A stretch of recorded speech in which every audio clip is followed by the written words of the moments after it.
Hello everyone. Today the topic I will choose for this online class is on the hazardous earth processes. One of the hazardous earth processes, that is landslide. I will try to define the term first. Environment may be considered as the total set of circumstances that surround an individual or a community. It includes two parts. First, physical conditions such as air, water, gases, landforms, etc., which affect the growth and development of an individual or a community. And secondly, social and cultural aspects such as ethics, economics, aesthetics, etc., which affect the behavior of an individual or a community. So what is environmental geology?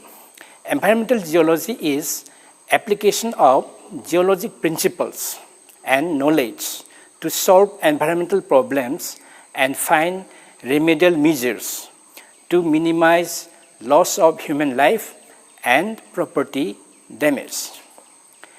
Landslides and related phenomenon cause substantial damage and loss of life. Although they are natural events, their occurrences can be increased or decreased by human activity. For example, landslides may occur on previously stable hillsides that have been modified for housing development. On the other hand, landslides on naturally sensitive slopes are sometimes averted by means of stabilizing structures or techniques.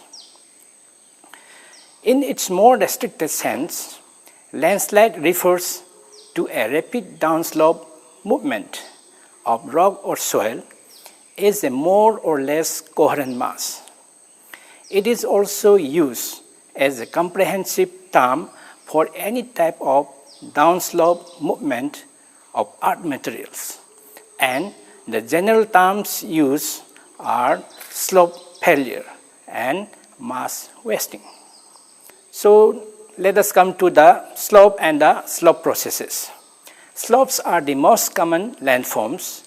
Material on most slopes is constantly moving down the slope at rates varying from imperceptible creep to thundering avalanches. So what are the elements that make up a slope? A slope has four distinct elements. Number one, a concave slope or crest. Number two, a nearly vertical preface, that is known sometimes called cliff. Number three, a debris slope whose angle ranges from 30 degrees to 40 degrees. And number four, a lower concave slope or wash slope. So these are the four elements of a slope. Then let us come to the earth materials on slopes. Earth materials on slopes may fail and move in several ways. What are the different types of movements of earth materials on slopes? First, flowage or flow, movement of unconsolidated material in which particles move about and mix within the mass. Next, creep. It is very slow flowage. And next, avalanche. What is avalanche? It is extremely rapid flowage. Next movement is sliding. Movement of coherent block of earth materials is termed sliding. And falling. Free fall of earth materials are termed falling. Next, subsidence. Sinking of a mass of earth material below the level of surrounding material is termed subsidence. Now let us come to the slope stability. What is slope stability? Slope stability can be expressed in terms of the forces acting on slopes. These forces are determined by the interrelationships of the following variables. First, E. Type of earth materials.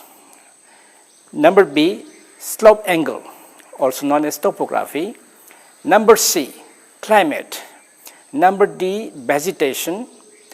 Number E. Water. And lastly, time.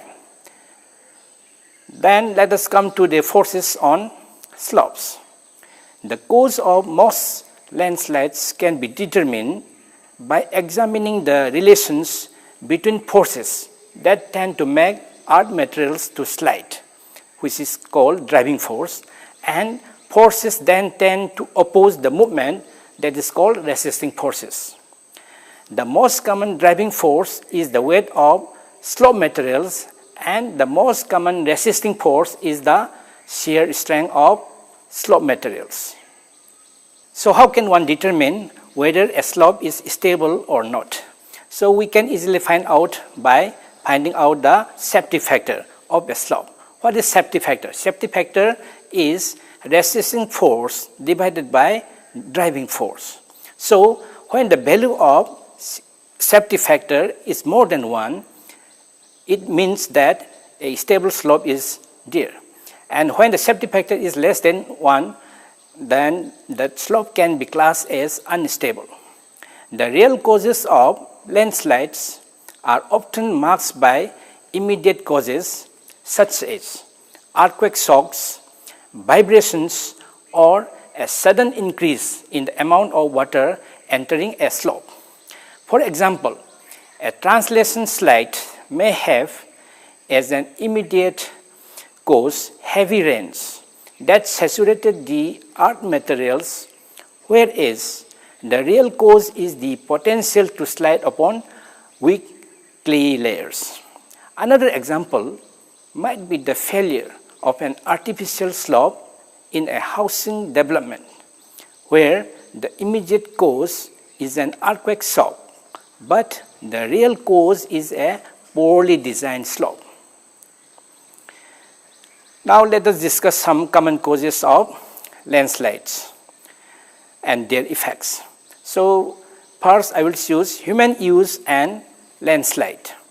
Effects of human use on the magnitude and frequency of landslides vary from insignificant to very significant. Where landslides occur independent of human activity, we need to learn enough about them to avoid development in a hazardous areas or to provide protective measures. Where human use has increased the number and severity of landslides, we have to learn how to minimize these occurrences.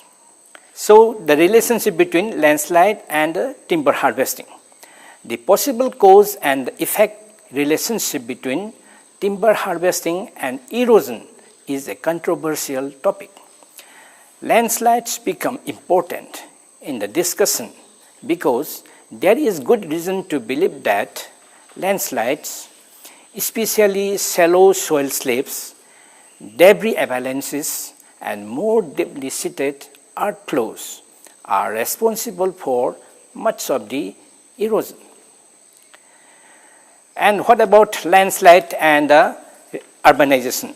What is the relation? Human use and interest in the landscape are most likely to cause landslides in urban areas where there are high densities of people and supporting structures such as roads, homes, and industries. Then let us come to the important part, how to minimize this landslide hazard. To minimize landslide hazard, it is necessary to identify areas in which landslides are likely to occur, design slopes or engineering structures to prevent landslides, to warn people in danger areas of impending slides, and to control slides after they have started moving. So in conclusion, I can give a comment. that the perception of landslide hazard by most people, unless they have prior experience, is very low. Furthermore, hillside residents like floodplain occupants are not easily swayed by technical information. Thank you.